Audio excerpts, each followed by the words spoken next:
Diet پہ بھی ہیں نا. اچھا ہمیں یہ بتائیں کہ آپ نے پالیٹکس کا آغاز کب, کہاں اور کیسے کیا؟ میں ایکچولی مجھے تو اسکول گوئنگ تھا نا, اس وقت سے مجھے شوق تھا دو چیزوں کا, ایک ویلفیئر کا اور ایک پالیٹکس کا. لیکن جو اس کو آپ کہہ سکتی ہیں کہ دوام بخشا یا اس کو مطلب کہ تھوڑا سا نکھار آیا, وہ میں جب ایف سی کالج میں فرسٹ ایئر میں گیا لاہور میں, تو وہ جو 4 سال میرے تھے گریجویشن تک, میں 4 سال وہاں پڑھا ہوں ایف سی کالج میں, اور وہ 4 سال کے دوران جو ہے وہ میری گرومنگ ہوئی. اور تو وہاں سے پھر میں بعد میں جب راولپنڈی شفٹ ہوا 1992 میں, تو یہاں پہ پھر میں نے ٹریڈرز کو لیڈ کیا, اپنے بازار کا آ کے میں پریزیڈنٹ بن گیا. پھر 5 سال بعد میں پورے بازاروں کا صدر بن گیا راولپنڈی کے. پھر میں نے ایک موومنٹ کو لیڈ کیا مشرف کے دور میں, اور وہ موومنٹ یہ تھی کہ سیلز ٹیکس لگایا گیا تھا جو ظالمانہ میں ٹیکس تھا, اس کو میں نے راولپنڈی, اسلام آباد اور کینٹ کے ایریے کو میں نے لیڈ کیا, اور الحمدللہ اس میں ہمیں کامیابی ہوئی. پھر 2003 میں جنوری میں پہلی دفعہ میں نے بن گیا, just I was 36 year old. اچھا 36, زبردست. اچھا یہ بتائیں آپ کے پاس سیاست میں آنے کے علاوہ اور آپشنز بھی تھے؟ آپشن یہی تھا کہ بزنس تھا نا جی. اب جیسے میرے ساتھ جنہوں نے بزنس شروع کیا تھا وہ بلینر ہیں, ٹھیک ہے, کیونکہ ان کا فوکس ہوتا تھا کام ایک ہو سکتا ہے, 2 کام اکٹھے نہیں ہو سکتے, یا سیاست یا کاروبار ہو سکتا ہے. میری گڈ لک یہ ہے, دیکھیں نا, کچھ لوگوں نے اپنے جائیدادیں بیچ کے سیاست کی, کچھ نے اپنے کاروبار تباہ کر کے سیاست کی. میں نے نہ تباہ کیا نہ اس کو زیادہ, میں سمجھتا ہوں کہ اس کو زیادہ میں اوپر لے کے گیا, لیکن یہ ہے کہ درمیانہ رہا, اور سیاست کے اندر میں نے, اللہ تعالیٰ نے وہ مجھے کامیابی دی جس کا خواب ہر پولیٹیکل ورکر دیکھتا ہے. زبردست, وہ ہم دیکھ بھی رہے ہیں. اچھا یہ بتائیں, شیخ رشید صاحب کے ساتھ آپ کی کافی گہری دوستی بھی تھی, اٹھنا بیٹھنا کھانا, تعلقات بڑے اچھے تھے, اختلاف کب پیدا ہوا؟ اچھا یہ انفارمیشن آپ کی بالکل غلط ہے, اللہ نے مجھے یہ سعادت نصیب ہی نہیں کی. اچھا یہ اللہ تعالیٰ کا میرے پہ بڑا کرم رہا ہے کہ میں ایسی سوسائٹی سے میں بہت دور رہا ہوں. جیسے میں نے کوالٹی کانشیس کی بات کی نا, میرے جو فرینڈز ہیں الحمدللہ ان کو بھی جو لوگ دیکھتے ہیں نا, جو دوست ہیں, ہر ہاتھ میں لانے والا دوست بھی نہیں ہوتا. جو میرے فرینڈز ہیں وہ کوالٹی فرینڈز ہیں, ان پہ میں شیخ رشید صاحب کو ایز اے کوالٹی پرسن نہیں, میں ان پہ اتنی بات بھی نہیں کرنا چاہتا, اور نہ ہی میں, لیکن میں پراؤڈ فیل کرتا ہوں اپنے دوستوں پہ. تو یہ میں کبھی بھی ان کے ساتھ نہیں رہا, نہ میرا ان کی سیاست کا تعلق رہا ہے. ہاں الیکشن میں نے سارے ان سے جیتے ہیں آج تک کوئی الیکشن جو ہے میں نے ان کے خلاف لوز نہیں کیا. چلیں دیٹس اے گڈ تھنگ. اچھا ہمیں یہ بتائیں, چونکہ ابھی آپ نے کچھ دیر پہلے ذکر بھی کیا کہ جب آپ اسٹریس کے ٹائم سے گزر رہے تھے تب بھی آپ نے اس کو حاوی نہیں ہونے دیا, مقدمات بھی بنے جھوٹے آپ پر, اس میں سے آپ ایکوٹل بھی ہوا آپ کا.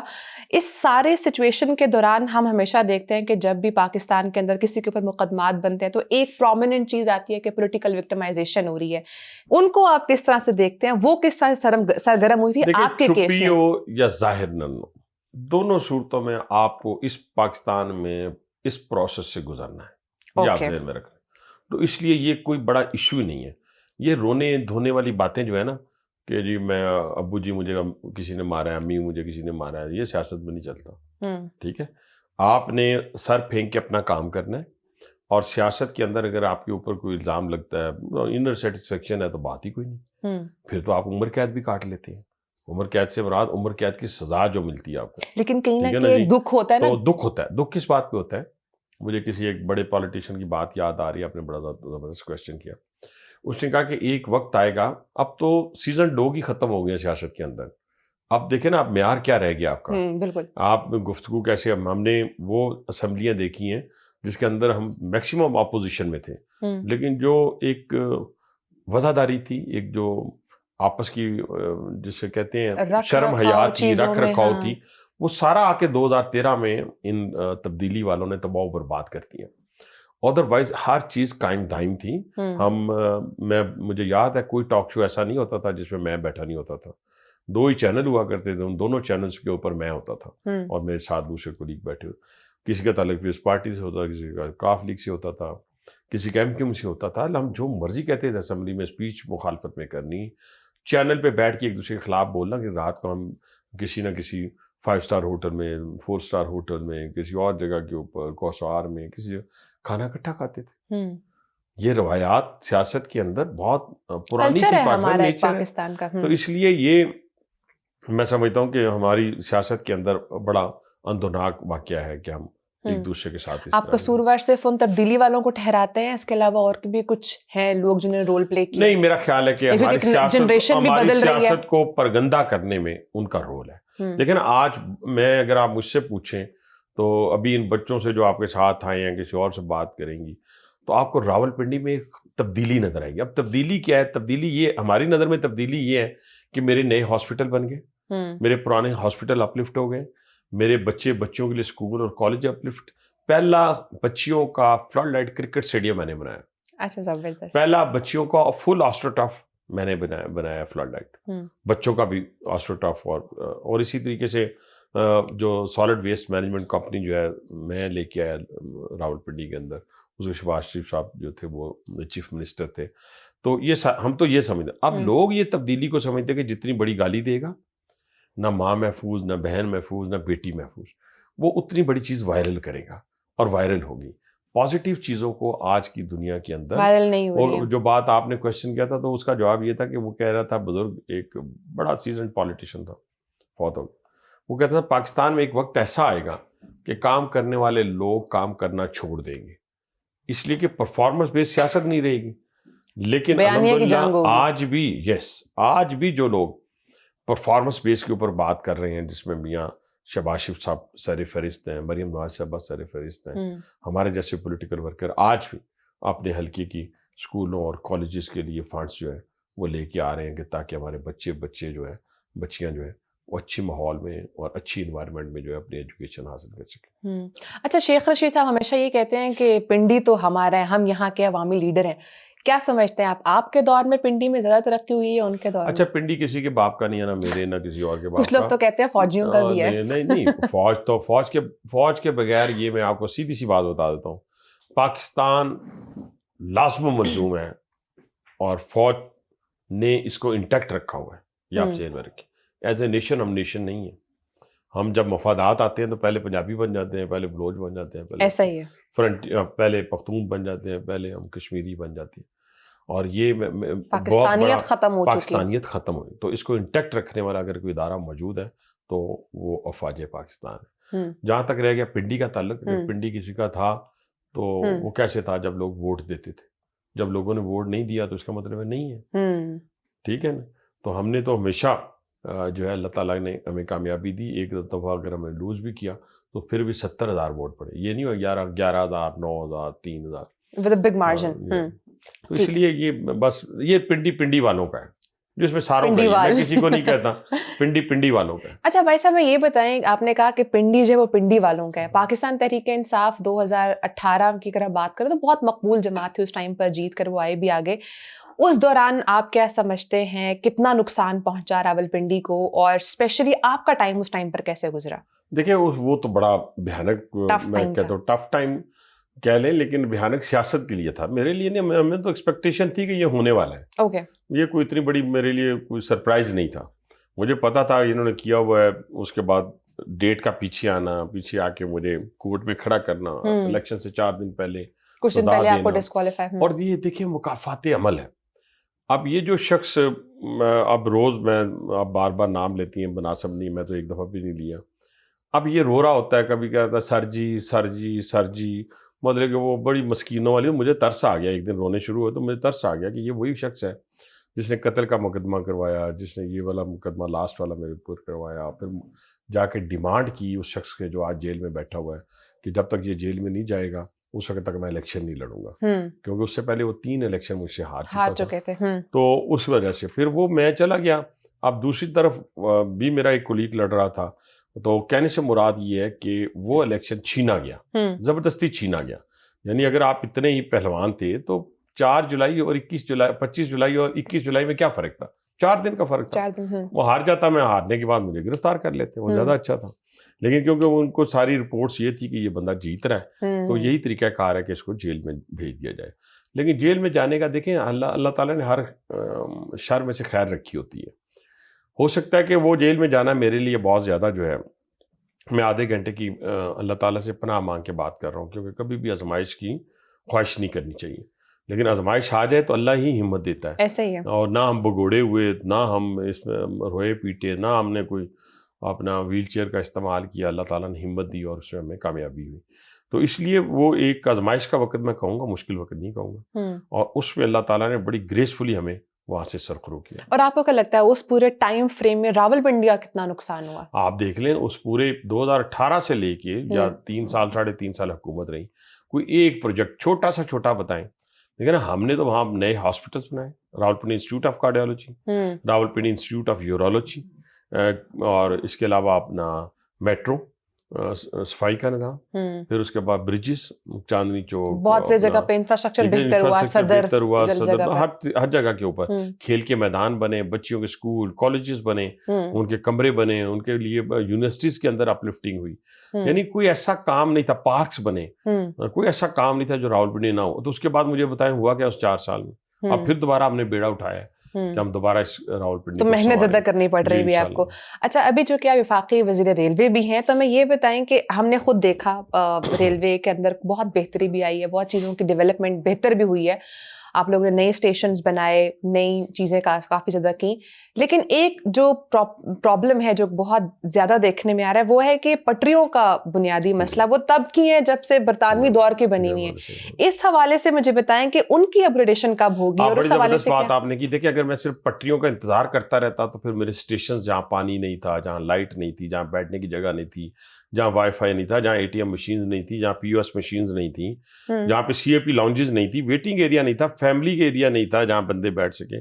آج میں آپ کو اسٹیشنز گن دیتا ہوں, آپ ان اسٹیشنز کو خود اپنے کیمرے کے ساتھ رات کے 12 بجے وزٹ کریں. گندگی کے ڈھیر ہوا کرتے تھے, آج الحمدللہ ہم نے آؤٹ سورس کیا ان کو, صفائی ستھرائی کو, ہم نے CAP لاؤنجز کو, وائی فائی ہم نے لگا دیا. راولپنڈی گولڑا اسٹیشن اسلام آباد کا, مارگلا اسٹیشن لاہور, راولپنڈی کا چکلالہ مین اسٹیشن. اور مین اسٹیشن کی خوبی اور بتا دوں, اسلام آباد ایئرپورٹ کے بعد پاکستان کے اندر دوسرا جو سمارٹ اینڈ سیف اسٹیشن بنا ہے, یا دوسری سمارٹ اینڈ سیف جگہ بنی ہے, وہ راولپنڈی کا ریلوے اسٹیشن ہے. 184 کیمراز لگے ہیں وہاں پہ, اور پورا اس کا کنٹرول روم بنا ہے. تو وہ لاہور کے تینوں اسٹیشنز, رائے وینڈ, کینٹ, مین اسٹیشنز, ایسکلیٹر لگ گئے. پھر اس کے بعد خانیوال, ملتان, کراچی کے تینوں اسٹیشنز.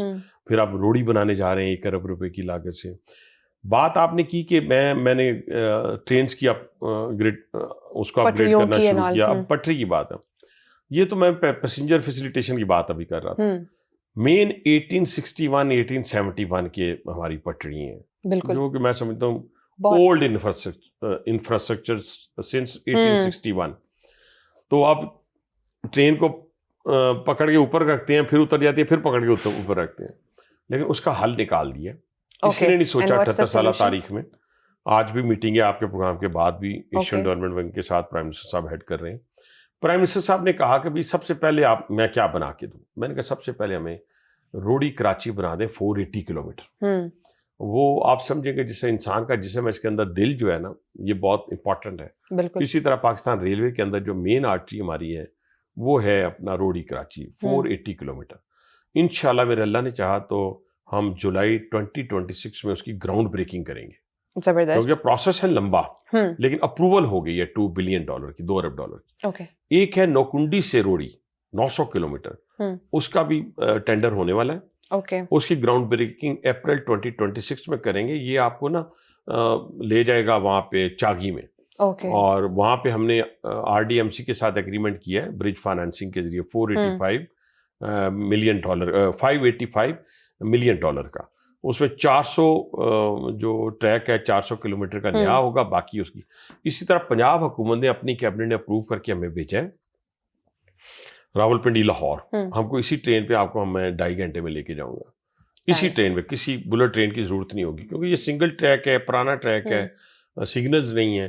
تو ان ساری چیزوں کو ہم ایڈریس کریں گے, نیا ٹریک بچھائیں گے. کیونکہ جب تک ٹریک نیا نہیں ہوگا تو وی کی ناٹ انٹروڈیوس بلٹ ٹرینز, وہ پھر وہ نہیں ہو پائیں گی. تو ہم وہ بھی اب پنجاب کیبنٹ نے اپروو کر دیا. اب فیڈرل گورنمنٹ کے پاس پڑا ہے. DPM کی سربراہی میں کمیٹی بنائی ہے پرائم منسٹر صاحب نے. کل اس کا میں بھی ممبر ہوں, کل اس کی میٹنگ ہے.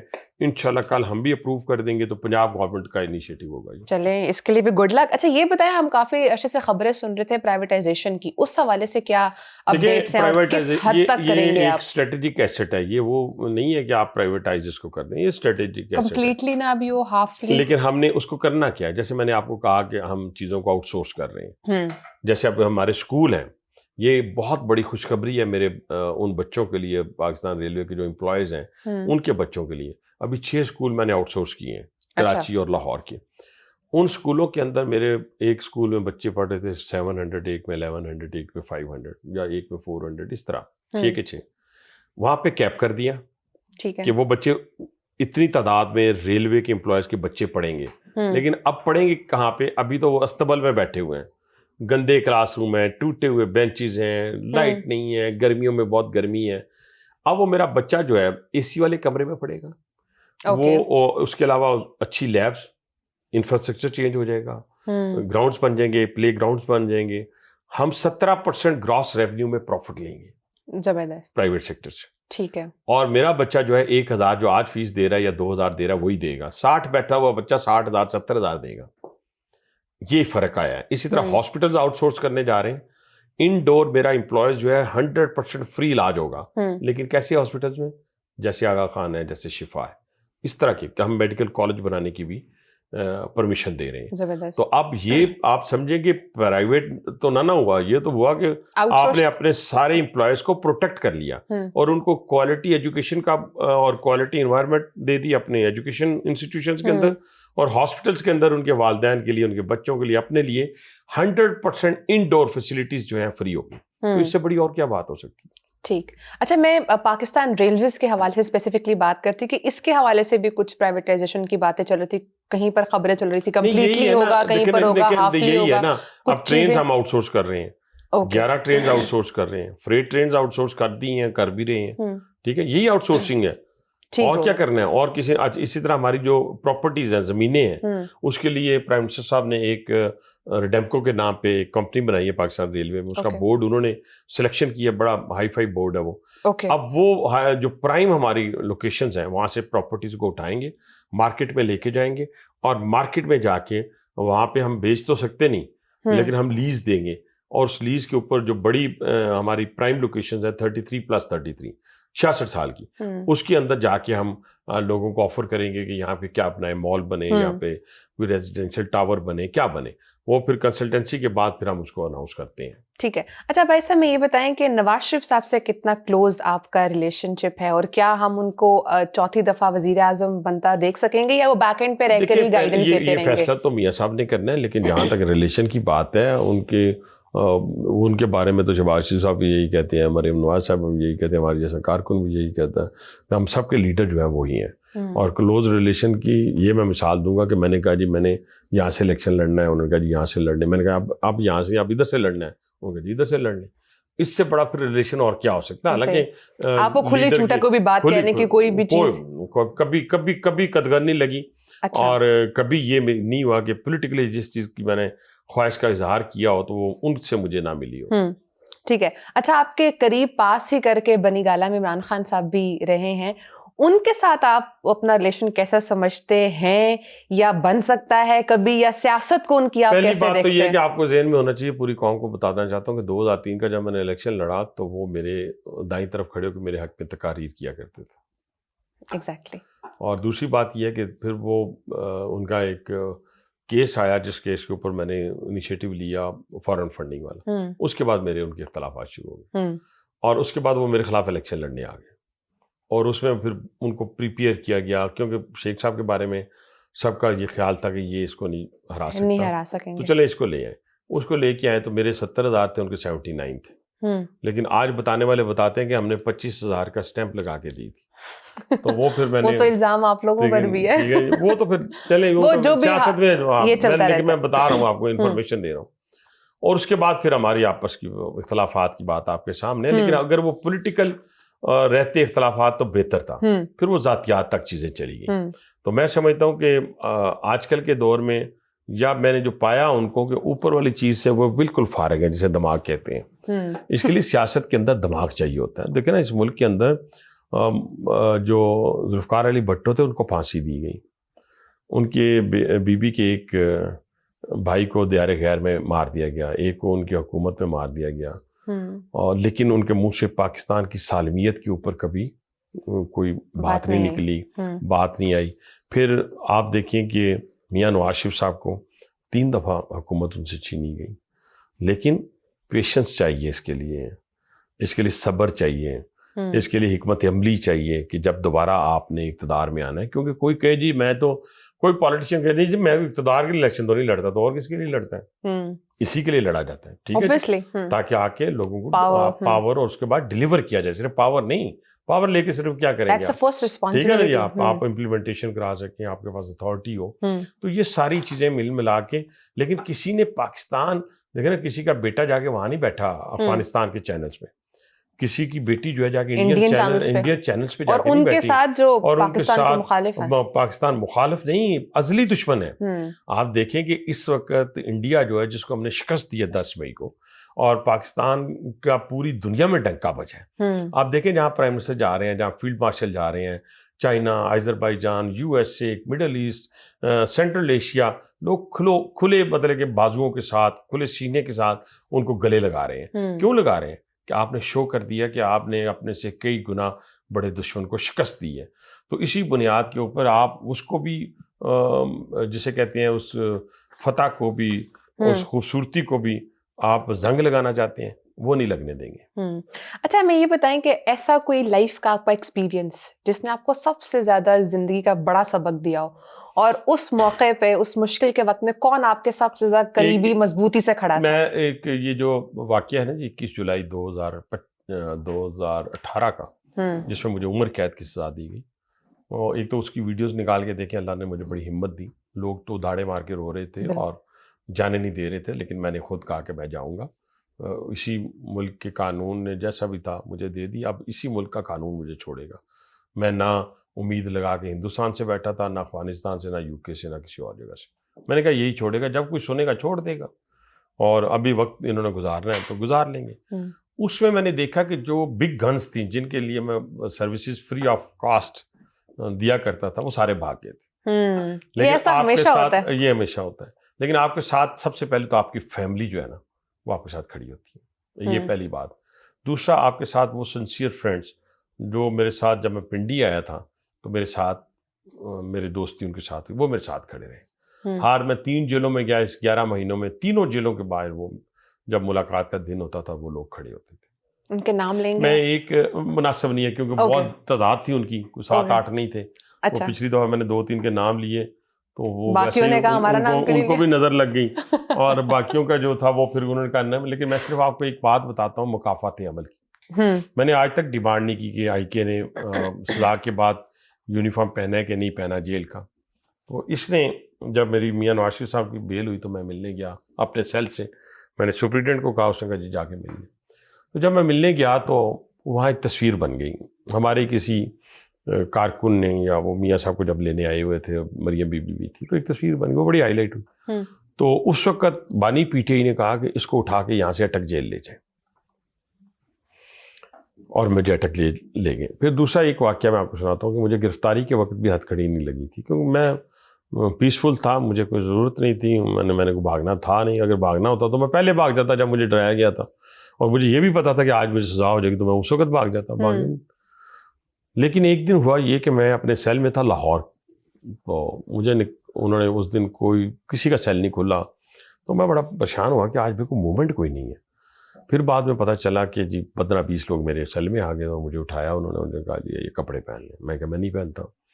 کہ جی پہننے پڑیں گے. اب قیدی کتنی کی ضد کر سکتا ہے یہ آپ کو بھی پتا، مجھے پتا. بہرحال پھر میں نے یہ کہا کہ جو کمپرومائز ہوا یہ کہ اس کو پریس کر کے لے آئے. وہ پریس کر کے لے آئے تو میں نے پہن لیا، تو میں چل پڑا. میں نے کہا کدھر لے کے ہاسپٹل لے کے جانا ہے. تو پھر جب میں ڈیوڑی میں گیا، ڈیوڑی کہتے ہیں، ڈیوڑی کا لفظ اس لیے اس کا میں نے استعمال کیا کہ کوریڈور نہیں کیا، کہ لوگوں کا جیل کے والے سے تصور یہی آتا. تو وہ سارے کے سارے پیچھے رہ گئے، تو اندر آگے پولیس والے کھڑے تھے، تو انہوں نے مجھے ہتھ کھڑی لگائی.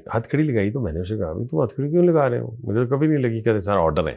اتنے میں ایک فلیش لگی. جب فلیش لگی تو میں نے اسے کہا، سامنے نہیں تھی نظر آئے. میں نے اسے کہا اب آپ کا کام ختم ہو گیا، اب کوئی ہاسپٹل نہیں لے کے جانا آپ نے. میرے یونیفارم کی ہتھ کڑی کے ساتھ تصویر بانی PTI نے منگوائی جیل سے. آپ اندازہ لگائیں نا، جب آپ ایسی حرکات اس جگہ پہ بیٹھ کے کریں گے تو پھر آپ کو بھی تو اسی سے گزرنا پڑے. پھر روتے کیوں ہیں بیٹا؟ بیبی روتا کیوں ہے؟ پھر بیبی کو رونا نہیں چاہیے. دیکھیں نا، میں اگر آج کسی کے ساتھ ظلم کروں گا، زیادتی کروں گا، تو کل میں بھی رہوں گا. ٹھیک ہے جی, میں تو کرتا ہی نہیں, میں تو آپ اتنے نام آپ نے میرے اپوننٹس کے لیے, میں پیچھے مڑ کے دیکھا ہی نہیں کہ کیا ہوا کیا نہیں ہوا. تو اس لیے میں سمجھتا ہوں کہ یہ مکافات عمل کے تحت لوگ اپنے اپنے سزا پا رہے ہیں. اچھا ہمیں یہ بتائیں کہ آپ کی پرسنل لائف کے اندر کوئی ایک ایسی چیز, کوئی ایسی ایکٹیویٹی, کوئی ایسی ہابی جو بہت شوق سے کرتے ہیں؟ آج کل تو ڈائٹ اور ایکسرسائز تو آپ نے بتائی, آج کل یہی شوق سے ہے, اور ڈائٹ پہ اتنا ماشاءاللہ میرا کنٹرول ہے الحمدللہ کہ کوئی ہمیں ٹپس نہیں دیا آپ نے. نہیں, ٹپس یہی ہے کہ آپ دے دیتے ہیں, آپ کو صبح آپ اٹھیں, آپ کو تو نہیں میں کہوں گا آپ کو کیا میں ٹپس دوں, مجھے آپ آلریڈی ماشاءاللہ جو ہے وہ دو بوائلڈ ایگ لے just about losing weight, I think it's about maintaining yourself. آپ کو آپ بوائلڈ ایگ لیں صبح کچھ نہ لیں, اور اس کا الٹرنیٹ کیا اگر یہ پسند نہ ہو؟ دیکھیں کوئی اچھا, اس کا الٹرنیٹ یہ ہے کہ آپ آج کل وہ یہ جو سیریل وغیرہ ہیں یہ بڑے اچھے اچھے ملتے ہیں, کوثار سے ملتے ہیں, بڑے اچھے اچھے, آپ میں نام آپ کو بتا دوں گا, یہاں نام بتانا مناسب نہیں, بعد میں بتائیے گا. تو وہ لے لیں, یا آپ فروٹ سیلڈ لے لیں صبح کے ٹائم. ٹھیک ہے جی. اس کے بعد آپ یہ نہ ہو کہ لوگ اس کے بعد مجھے پولیٹیشین چھوڑ کے میرے پاس آ کے سر پلیز ہمیں بتا دیں. اچھا, پھر اس کے بعد یہ کہ ابھی تک دیکھیں نا, ابھی تقریباً کافی ٹائم ہو گیا ہے, تو میں نے 2 جو ہے بلیک کافی لی ہوئی ہیں صبح سے ابھی تک. ٹھیک ہے جی. اس کے بعد میرا پلان یہی ہے راز سر کے ویٹ لوز کا. اور اس کے بعد یہ کہ میں 6 بجے سے پہلے نا تقریباً جو بھی کھانا ہوگا, اسٹیک, فش, وہ بھی فش بھی تلی ہوئی نہیں, ٹھیک ہے, فرائیڈ نہیں, مطلب کہ یہ ہو جائے گی, یا زیادہ اسٹیم فش پسند کرتا ہوں میں, تو یہ چیز ہو جاتی ہے. اور کوئی کہے گا جی تو اسٹیم فش کھا سکنا ہے, اپنا اسٹیک کھا سکنا ہے. اچھا بھائی جان, آپ سبزیاں کھا لیں, ویجیٹیبل کھا لیں. اب میرے خیال سے آپ دالیں لے لیں, آپ ویجیٹیبل لے لیں, دالیں. میں ملکٹانی سوپ بہت پیتا ہوں, ٹھیک ہے, میں پیتا ہوں اس کو, آپ دال کھا لیں. اچھا کچھ نہ ہو تو میں دال چمچ کے ساتھ کھاتا ہوں, اس میں ادرک, اس میں لہسن, اس میں باقی چیزیں ساری ہوں, تو میں اس میں ہری مرچ کاٹ لیتا ہوں, تھوڑا سا سیلڈ ڈال لیتا ہوں, تو چمچ کے ساتھ کھا لیتا ہوں. یہ کر لیں, ہر چیز کا الٹرنیٹ موجود ہے, کمٹمنٹ ہونی چاہیے آپ کے اندر, یہ سب سے ضروری ہے. اچھا یہ بتائیں, لوگ ہمیشہ کہتے ہیں آپ کی پرسنالٹی کے اندر ایک جالی پن بہت زیادہ ہے, یہ بچپن سے تھا آپ کے اندر یا وقت نے سکھایا؟ باقی تو لوگ کہتے ہیں جی کہ آپ کو ہم غصے والا دیکھتے ہیں, لیکن جالی پن یہ ہے کہ میں مطلب کہ اکثر اپنی فیملی میں بھی جو تھوڑا سا پتہ نہیں آپ کو سن کے کہیں اور ہی نہ آپ مطلب میں سب کو کہتا ہوں کہ آپ پریشان نہ ہوا کریں, ماضی گیا ختم, میں روز بیٹھے عمر قید روتا رہوں, اس کا فائدہ کوئی نہیں. اچھا فیوچر کی آپ کو فکر نہیں ہونی چاہیے, پلاننگ ضرور ہونی چاہیے, مرے نہیں جانا چاہیے.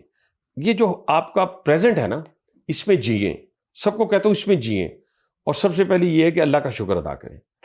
ٹھیک ہے, میں اللہ کا بہت شکر ادا کرتا ہوں, اور میں کسی چیز کے پیچھے بھاگتا نہیں, ٹھیک ہے نہیں, اور اللہ تعالیٰ خود بخود آپ کی نیت کا آپ کو مل جاتا ہے.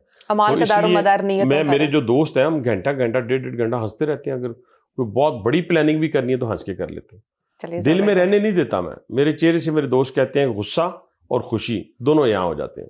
چلیے زبردستی, میں آپ ایک دم ایکسپوز ہو جاتے ہیں. اچھا ہمیں لاسٹلی یہ بتائیے گا کہ جو نیکسٹ آنے والی جنریشن ہے, نئی نسل ہے, اس کے لیے کوئی ایک میسج دینا چاہیں گے؟ بڑا اچھا, میں کوئی انٹلیکچوئل بھی نہیں ہوں, ان میں سے بھی موٹیویشنل اسپیکر, ہاں وہ کہہ سکتے ہیں ایک پولیٹیکل ورکر ہونے کی حیثیت سے سچائی کی طرف دیکھیں, حقیقت میں رہیں, سچائی کی طرف دیکھیں, حقیقت میں رہیں, اور آپ کو ملے گا تب جب آپ محنت کریں گے.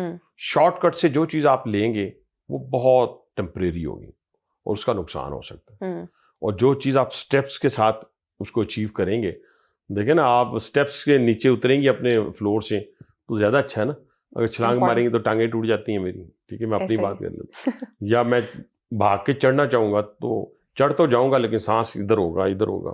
تو کہنے سے مراد یہ ہے کہ آپ نے اسی طرح جیسے فلور چڑھتے ہیں, بس یہی آپ زندگی کے اصول اپنا لیں. چلیں, تھینک یو سو مچ سر. ہمیشہ سر کا کہنا یہ ہے کہ ہمیشہ سچ کی طرف دیکھیں, سچ کی تلاش کریں, اور ہمیشہ محنت کو جو ہے وہ اپنائیں. بہت شکریہ سر, آپ نے ٹائم دیا. انشاءاللہ it was really lovely having you. ناظرین انشاءاللہ آپ سے نیکسٹ پوڈ کاسٹ سے ملاقات کریں گے, تب تک کے لیے اپنا بہت سارا خیال رکھیے. اللہ حافظ.